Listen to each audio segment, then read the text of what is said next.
oya oya ye Mariya, Mariya we, ibyo tukuziho ni byinshi none urarengereye, urabizi nawe ukuntu wabaye ruhano.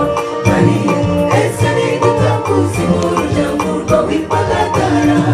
None Mariya ni gute wabitinyutse kugira ubutwari bwo kugera muri iri teraniro? Yewe uranatinyuka wegera Mesiya w'Imana.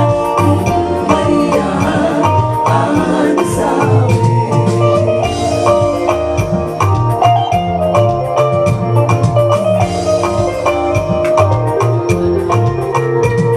Acha Maria, wewe ni aliyekutubu, wajua kabisa maisha yako ulivyojinajisi.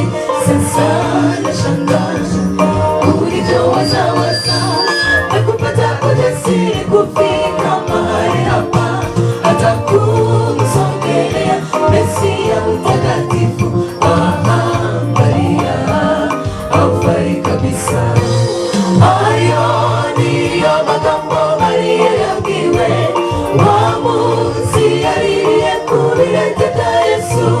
Mu by'ukuri aya magambo yaramutoretse, ariko ntiyamuca intege, kuko muri we yarafite ishimwe ryinshi pe, kubw'ibyo Mesiya yaraherutse kumukorera.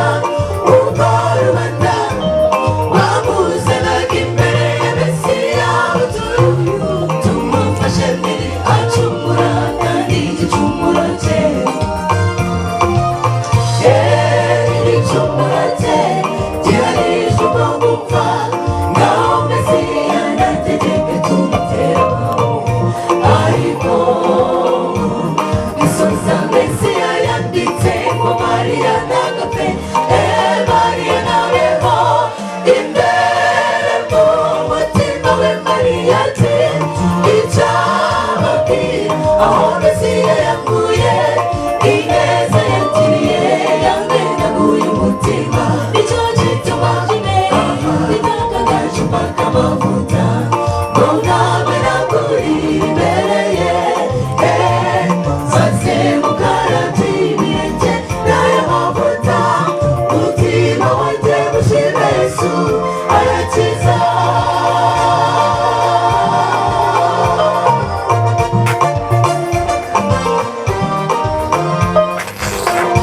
Mariya akukatisha tamaa chochote, maana alijua nini alichotendewa.